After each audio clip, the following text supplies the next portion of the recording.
গতকাল অফিস থেকে ফেরার সময়ে বাসে দুজন মধ্যবয়স্ক ভদ্রমহিলার কথাবার্তা কানে আসছিল।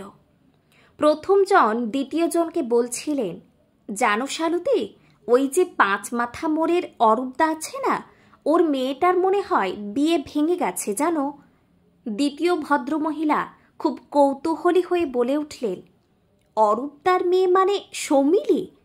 সে কি রে, ডিভোর্স হয়ে গেছে? ইস, আমার আগে মনে হতো মেয়েটা ভালো না, কেমন যেন হাবভাব, দেখবি কীরকম পোশাক আশাক, সবসময় জিন্সের প্যান্ট আর শার্ট পরে ঘুরছে।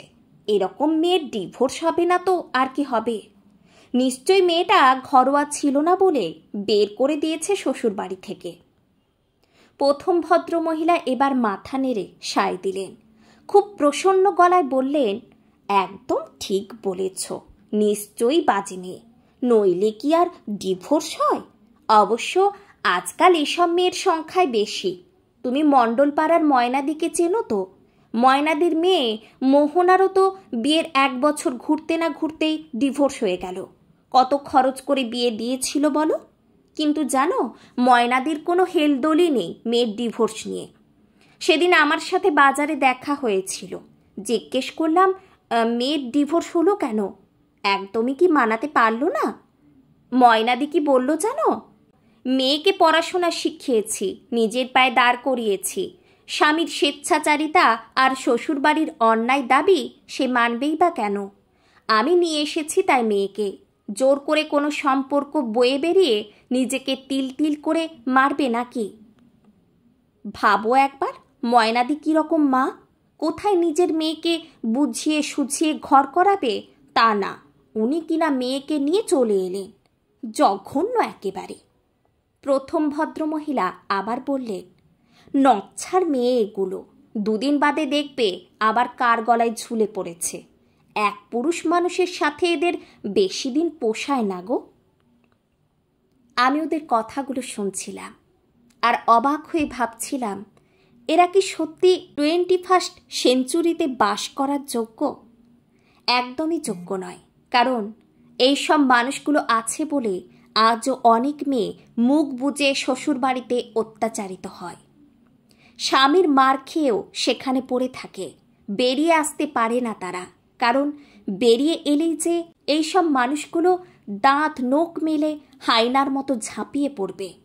যাদের কাছে আজও কোনো বিয়ে ভাঙলো মানে মেয়েটার দোষ, ডিভোর্সি মানে সে খারাপ মেয়ে, বিবাহ বিচ্ছিন্ন হলে তার পোশাক, তার চরিত্র সব কিছু প্রশ্নচিহ্নের মুখে দাঁড় করিয়ে দেয় এরা।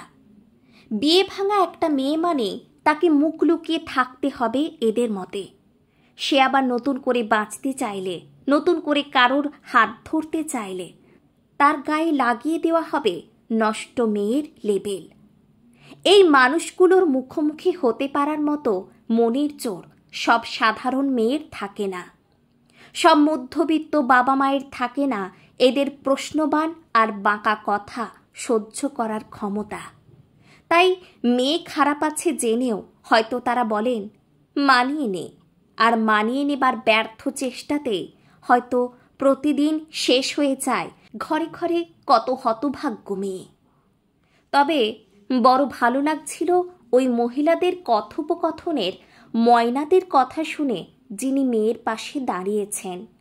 এই সব মানুষদের কুকথাকে ভয় পেয়ে মেয়েকে মানিয়ে নে বলে আর অন্ধকারে ঠেলে দেননি। জানি না বাসের ওই ভদ্রমহিলাদের মতো মানসিকতার মানুষরা কবে অবলুপ্ত হবে, জানি না কবে সব মায় ময়নাদির মতো সাহসী হতে পারবেন। ভাবিয়ে দিল, সত্যিই ভাবিয়ে দিল এই ছোট্ট একটা ঘটনা বড্ড বেশি।